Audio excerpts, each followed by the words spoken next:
कृष्ण माझी माता, कृष्ण माझा पिता, कृष्ण माझी माता, कृष्ण माझा पिता, कृष्ण माझी माता, कृष्ण माझा पिता, कृष्ण माझी माता, कृष्ण माझा पिता,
कृष्ण माझी माता कृष्ण माझा पिता बहिणी बंधू चुलता कृष्ण माझा कृष्ण माझे गुरु कृष्ण माझे तारू उतरी पहिला तिरू भवनधीचा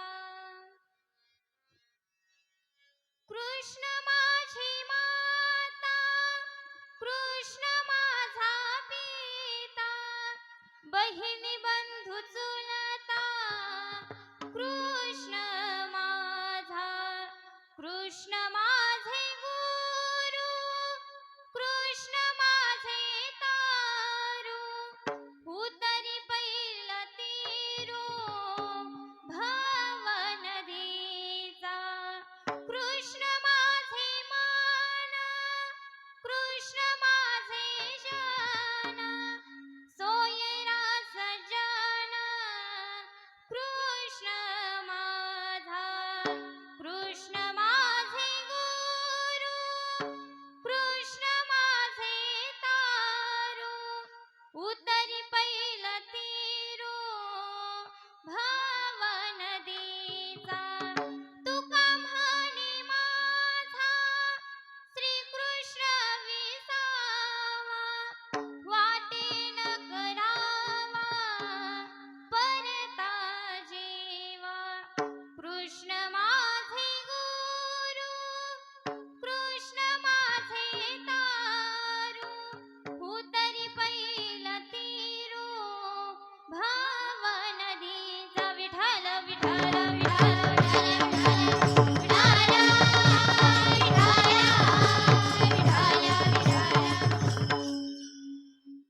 कृष्ण माझी माता कृष्ण माझा पिता बहिणी बंधू चुलता कृष्ण माझा कृष्ण माझे गुरु कृष्ण माझे तारू उतरी पहिला तिरू भवनदीचा नमो सद्गुरु तुकया ज्ञानदीपा नमो सद्गुरु सच्चिदानंद रूपा नमो सद्गुरु भक्त कल्याण मूर्ती नमो सद्गुरु भास्करा पूर्ण कीर्ती मस्तक हे पायावरी या वार करी संतांची या सेवे लागी सेवक झालो तुमच्या लागलो निज चरणा महायोग पीठे तटे भीमरत्न वरं पुंडलीकाय नातो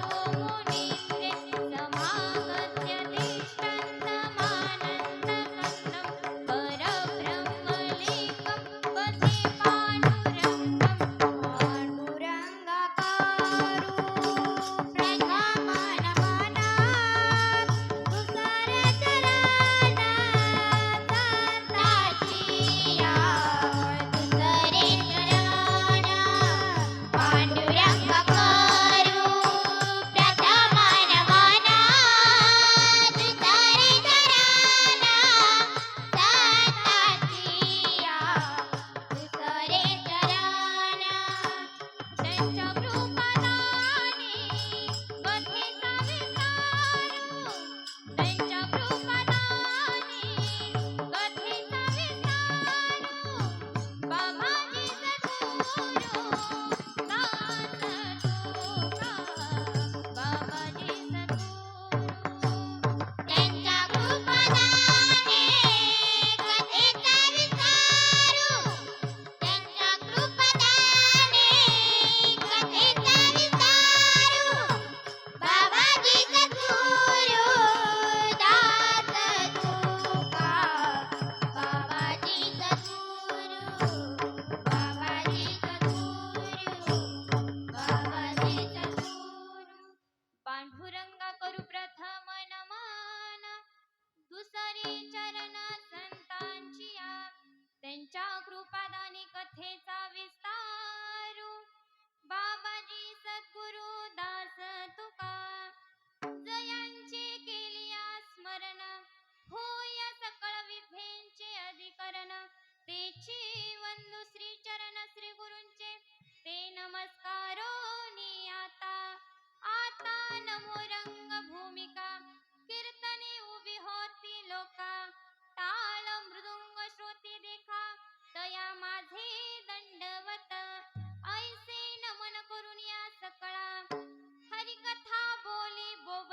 बोला अज्ञानी म्हणून या फुलिया बाळा चालवी सकळांना भामने ओम नमो ज्ञानेश्वरा करुण हा करा दयाळा तुमचा अनुग्रह लाधलो पावन झालो चराचरी मी कला कुसरी काहीच नेनो बोलतो वचनी अति भाविका एका जनार्दनी तुमचा दास त्याची आस पुरवावी विठ्ठल विठ्ठल विठ्ठल विठ्ठल विठ्ठल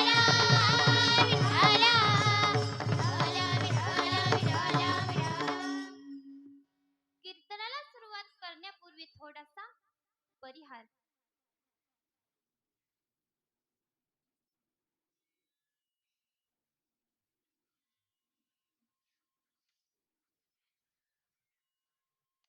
आज या ठिकाणी अखंड हरिनाम सप्ताह व त्याचबरोबर ग्रंथराज श्री ज्ञानेश्वरी पारायण सोहळा आणि या सप्ताहामधील चौथ्या दिवसीय कीर्तन सेवा माझ्या वाटेला आली हे माझे परम भाग्य समजते आणि सेवेला सुरुवात करते विठ्ठल विठ्ठल विठ्ठल विठ्ठल विठ्ठल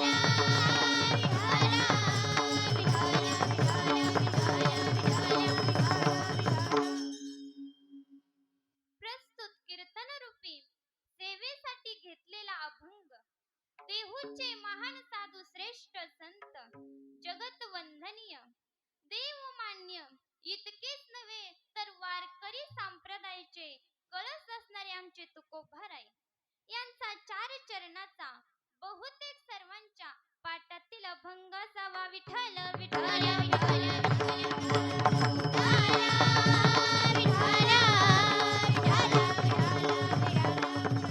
अर्थात हा अभंग जगद्गुरु तुकाराम महाराजांचा आहे या अभंगातून जगद्गुरु तुकाराम महाराज देवांबरोबर आपले सर्व नाते जोडतात जगद्गुरु तुकाराम महाराज अभंगाच्या पहिल्या चरणात बोलतात कृष्ण माझी माता आहे कृष्ण माझा पिता आहे कृष्ण माझी बहीण आहे कृष्ण माझा बंधू आहे तसेच कृष्ण माझा चुलता देखील आहे कृष्ण माझी माता कृष्ण माझा पिता बहिणी बंधू चुलता कृष्ण माझा तुकाराम महाराज अभंगाच्या दुसऱ्या चरणात बोलतात कृष्ण माझे गुरु आहेत कृष्ण माझे तारू आहेत तारू म्हणजेच तारणारा कृष्ण माझे गुरु कृष्ण माझे तारू उतरी पैल तिरू भवन नदीचा तुकाराम महाराज अभंगाच्या तिसऱ्या चरणात बोलतात कृष्ण माझे मन आहे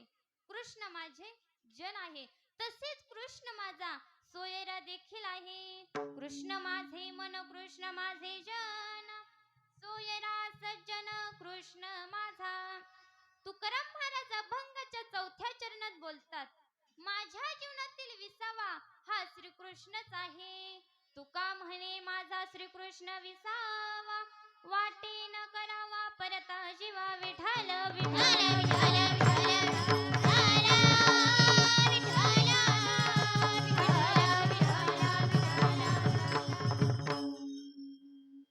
हा झाला अभंगाचा सरळ सरळ भावार्थ आता आपण अभंगाचा सविस्तर भावार्थ पाहूया मंडळी आपल्या घरामध्ये प्रामुख्याने सर्वात महत्वाची व्यक्ती कोण असते तर ती आपली आई असते आई म्हणजेच माता आणि माता म्हणजेच माय सज्जन व माय या शब्दापासून माहेर हा शब्द तयार झाला स्त्रीला सर्वात जास्त काय आवडते हो माहेर की सासर काय आवडते माहेर आवडते जर कोणी सासर म्हणतच असेल तर असे समजावे की तिचे पतिदेव कीर्तनाला आले असावे विठ्ठल विठ्ठल विठ्ठल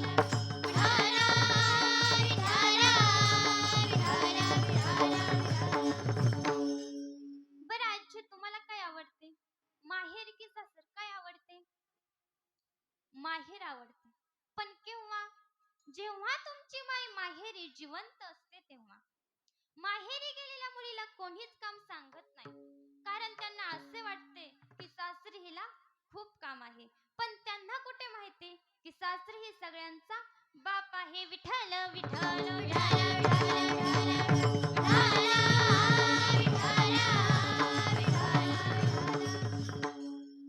आता माहेर आवडते हे ठीक, पण त्या माहेरी सर्वात जास्त कोण आवडते? आई, भाऊ, बहीण. तसं पाहिलं तर माहेरचं पुत्र देखील आवडतं.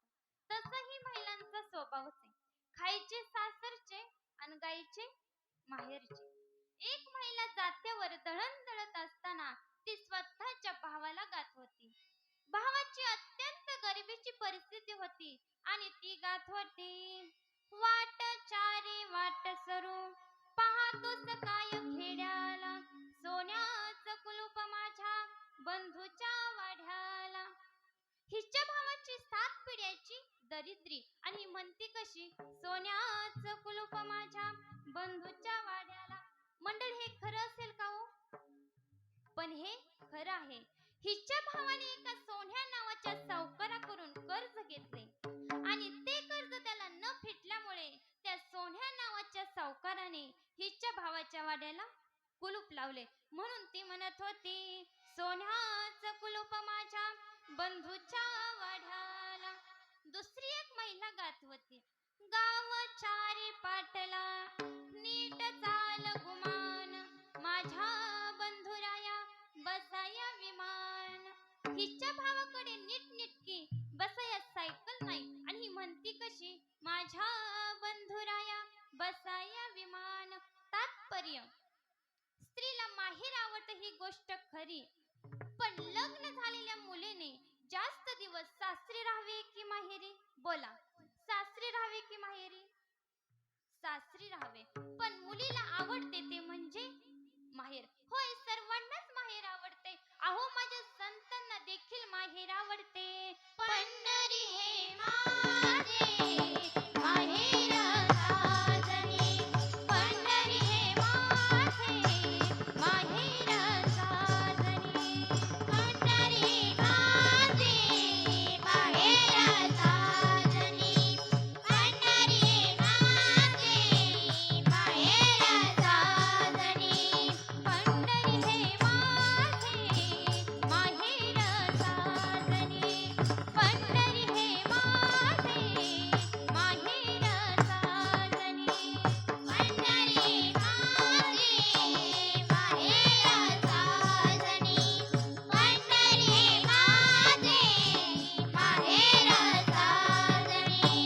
ओविया कांडणी, ओविया कांडणी गाऊ गीती, पंढरी हे माझे माहेर साजनी, पंढरी हे माझे माहेर साजनी, पंढरी हे माझे माहेर साजनी, पंढरी हे माझे माहेर साजनी, माहेर साजनी, माहेर साजनी. पंढरी हे माझे माहेर साजनी, ओविया कांडणी गाऊ गीती. म्हणजेच या माहेरात कोण कोण आहे? राही रखुमाई, सत्यभामा माता, पांडुरंग पिता, महाथोर गरुड बंधू, लढीवाळ पुंडलिक, यांचे कौतुक सांगू किती. म्हणजेच माहेरात आई आहे, माहेरात वडील आहेत, माहेरात बहीण आहे, माहेरात बंधू आहे, तसेच माहेरात चुलता देखील आहे. आणि हे जगद्गुरु तुकाराम महाराज अभंगाच्या पहिल्या चरणात सांगतात. कृष्ण माझी माता, कृष्ण माझा पिता, कृष्ण माझी माता, कृष्ण माझा पिता, कृष्ण माझी माता, कृष्ण माझा पिता, कृष्ण माझी माता, कृष्ण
कृष्ण माझी माता, कृष्ण माझा पिता, बहिणी बंधू चुलता, कृष्ण माझा. आता आपण अभंगाच्या दुसऱ्या विभागाचे विवेचन पाहूया. गुरु व गुरूंचे कर्तव्य आणि त्यांचा अधिकार. शास्त्रामध्ये गुरूंचे 4 प्रकार सांगितले आहेत. 1 गुरु, 2 सद्गुरु, 3 श्रीगुरु आणि 4 जगद्गुरु. गुरु कोणाला म्हणावे? गु म्हणजे अंधकार आणि रु म्हणजे निरोधक, म्हणजेच अंधकाराचा निरोधक होय. जो जीवाच्या जीवनातला अंधकार नाहीसा करतो त्यास गुरु असे म्हणतात. 2 सद्गुरु, जो जीवास योग्य परमात्मा दाखवतो किंबहुना सद्वस्तूंची प्राप्ती करून घेतो त्यास सद्गुरु असे म्हणतात. नाथ महाराज भागवतात वर्णन करतात. मंत्र तंत्र उपदेशते, घरोघरी गुरु आयते, जो शिष्याशी मिळवी सद्वस्तु ते, सद्गुरु त्यासी श्री कृष्ण मानी. किंवा जो शब्द परनी शांत, शिष्य प्रबोधनी समर्थ, तोची सद्गुरु येत, जाण निश्चिंत उद्धवा. मंत्र तंत्र उपदेश करणारे भरपूर गुरु मिळतील, पण शिष्याला योग्य परमात्म्याची प्राप्ती करून देणारा तो सद्गुरु. 3 श्रीगुरु, सद्गुरूपेक्षा मोठा नाथ महाराज माऊलींना श्रीगुरु म्हणतात. एका जनार्दनी पूर्व पुण्य फळले, श्रीगुरु भेटले ज्ञानेश्वर. श्री गुरु सारी खात, श्री गुरु सारी खात, श्री गुरु सारी खात सपाठी राखा. श्री गुरु सारी खात, श्री गुरु सारी खात, श्री गुरु सारी खात सपाठी राखा. श्री गुरु सारी खात, श्री गुरु सारी खात, श्री गुरु सारी खात सपाठी राखा. श्री गुरु सारी खात, श्री गुरु सारी खात, श्री गुरु सारी खात सपाठी राखा. इतरांचा लेखा कोण करी, इतरांचा लेखा कोण करी. राजयाची गाथा, राजयाची गाथा, राजयाची गाथा काय भीक मागे. राजयाची गाथा, राजयाची गाथा, राजयाची गाथा काय भीक मागे. इतरांचा लेखा कोण करी, इतरांचा लेखा कोण करी. राजयाची गाथा, राजयाची गाथा, राजयाची गाथा काय भीक मागे.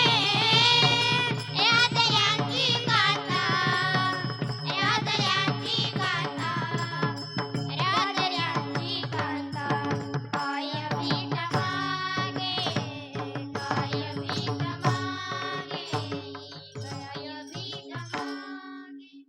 श्री गुरु सारी कास्ता पाठी राखा, इतरांचा लेखा कोण करी. 4 जगद्गुरु. जगद्गुरु कोणाला म्हणावे? निळवराई वर्णन करतात. जगद्गुरु तुका अवतार नामयाचा, संप्रदाय सकळांचा येथोनिया. जगद्गुरूंची व्याख्या. जगात कोणताही प्रश्न निर्माण झाल्यास तो सोडवण्याची ज्याच्या शक्ती तो जगद्गुरु. गुरु या शब्दाचा अर्थ मोठा, लघु म्हणजे लहान. जीवास मोठे व्हावेसे वाटते पण संग लहानांचा करतात म्हणून लहानच राहतात. जसा संग तशी प्राप्ती. एकदा शेळीला जंगलात सिंह भेटला. शेळी घाबरली. सिंहाने अभय दिले व सांगितले, शेळी तू घाबरू नकोस, मी तुला अभय दिले. जंगलात तुला कोण भेटल्यास सांग की मी सिंहाची मावशी. प्रथम हत्ती भेटला. हत्तीने दरडावले, शेळी तू कोण? शेळी म्हणाली, मी सिंहाची मावशी. हत्तीने लगेच सोंढेने उचलून आपल्या पाठीवर घेतले. सुभाषितकार वर्णन करतात, नीचाश्रयन कर्तव्य कर्तव्य मदाश्रया अजास्या प्रसादेन आरूढो गजमस्तके. तात्पर्य, गुरूंचा संग करा. ज्ञानेश्वर महाराजांना विचारले, आपण मोठे वैष्णव, योग्यांची माऊली, साधकांचा मायबाप, श्री गुरु, तत्वज्ञ, शास्त्रज्ञ, संत, पण या सगळ्या पदव्या कशामुळे? महाराज विनयाने म्हणतात, ज्ञानदेव म्हणे गुरूंचा मी दास, नेने साधनास आन काही. जीवास गुरु नसेल तर जीवन गुरांसारखे, जनावरांसारखे होईल. म्हणून गुरु करा व आपले जीवन सुखी करा. राम आणि कृष्ण यांनीही गुरु केले. राम केला ब्रह्मज्ञानी वशिष्ठ मुनी तारक, कृष्ण गुरु संदीपनी परब्रह्म दाखविले. माऊलींना आश्चर्य की एकाच पदावर 97 ओव्या खर्च केले. किती गुरूंबद्दल आदर. गुरूंचे लक्षणे कोणती? ब्रह्मानंदम परमसुखदम केवलम ज्ञानमूर्ती द्वैत्वातीतं गगनसदृशं तत्त्वमस्यादिलक्षणं एकं नित्यं विमलमचलं सर्वादिसाक्षिभूतं भावातीतं त्रिगुणरहितं सद्गुरुं नमामि. जो शुद्ध आहे, जो पवित्र आहे, ज्यास आत्मज्ञान आहे, जो स्वात्म्य स्थिरत आहे, जो पूर्ण निर्भय आहे, जो नित्य तृप्त आहे, जो सदा मुक्त आहे, जो सच्चिदानंद रूप आहे, तो सद्गुरु आहे. नाथ महाराज भागवतात वर्णन करतात, तस्मात् गुरु प्रपद्यते जिज्ञासु श्रेय उत्तमम शाब्दे परिचनिष्णातं ब्रह्माणि उपशमाश्रयम्. शिष्य असा असावा, गुरुला सर्वस्व अर्पण करणारा, आणि गुरु असे असावे, शिष्याकडून काहीच न घेणार. कबीर महाराज वर्णन करतात, शिष्य तो ऐसा चाहिए गुरु को सब कुछ दे, और गुरु तो ऐसा चाहिए शिष्य का कुछ न ले. छत्रपती शिवाजी महाराजांनी आपले संपूर्ण राज्य रामदास स्वामींच्या झोळीत टाकले, मात्र रामदास स्वामी ते स्वीकारले नाही. फक्त उपदेश केला की हे रामाचे राज्य म्हणून चालवा. ते छत्रपती शिवाजी महाराजांजवळ राहिले सुद्धा नाहीत, डोंगरात वास्तव्य केले. सध्या बहुतेक गुरु शिष्याचे वित्तहरण करणार आहेत, क्वचित गुरु चित्तहरण करणारे दिसतात. सुभाषितकार वर्णन करतात, बहु गुरु लोके शिष्य वित्त पहारकः क्वचित तत्र दुष्यन्ते शिष्य चित्त पहारकः. माऊली डोर या अभंगात लिहितात, गुरु लोभी धनमान शिष्य लोभी अति दिन, दोघांचे लटपट लागली पूर्ण कोण कोणासी आवरेना. शास्त्रामध्ये श्रद्धेस पार्वती व विश्वासात शंकर म्हटले आहेत. भवानी शंकर वंदे श्रद्धा विश्वास रूपेण याभ्यविनान पश्यन्ति सिद्धा स्वांतास्तमीश्वरम. एकलव्याने द्रोणाचार्याच्या मातेच्या पुतळ्यावर विश्वास ठेवला व एकलव्य महान धनुर्धर झाला. जीवनामध्ये विश्वास हा खूप मोठा आहे. एका गावात एक पाखंडी साधू येतो. गावातील गावकऱ्यांना खरा साधू म्हणून गावकरी दर्शनाला जाऊ लागले. पण मंडळी, या कलियुगात खरा साधू ओळखणे फार अवघड आहे. साधू थोर जाना, साधू थोर जाना, साधू थोर जाना, साधू थोर जाना, साधू थोर जाना, साधू थोर जाना, साधू थोर जाना, साधू थोर जाना, साधू थोर जाना, साधू थोर जाना, साधू थोर जाना, साधू थोर जाना, साधू थोर जाना, साधू थोर जाना, साधू थोर जाना, साधू थोर जाना, साधू थोर जाना, साधू थोर जाना, साधू थोर जाना, साधू थोर जाना.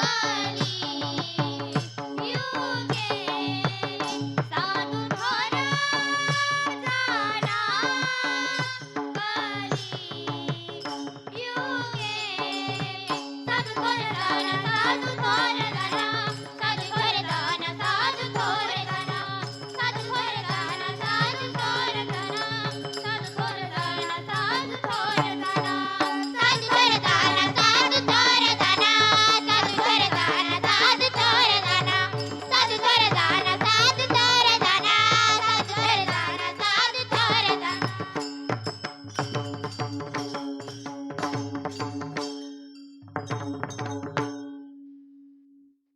साधू थोर जाना साधू थोर जाना साधू थोर जाना कलियुगे. साधूच्या वेशात आलेल्या पाखंडी गावातील लोकांना खरा साधू वाटला व त्या साधूला शेतात एक पर्णकोठी बांधून दिली. त्या साधूची रोज पूजा अर्चना करू लागली.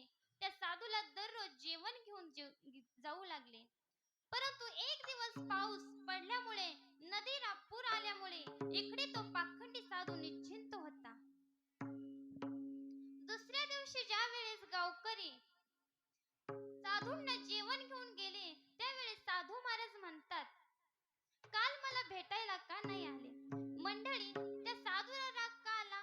गावकरी भेटायला आले नाही म्हणून की खायला भेटले नाही म्हणून? खायला भेटले नाही म्हणून. साधू महाराज म्हणतात, काल मला भेटायला का नाही आले? गावकरी म्हणतात, साधू महाराज, काल नदीला पूर आल्यामुळे येता आले नाही.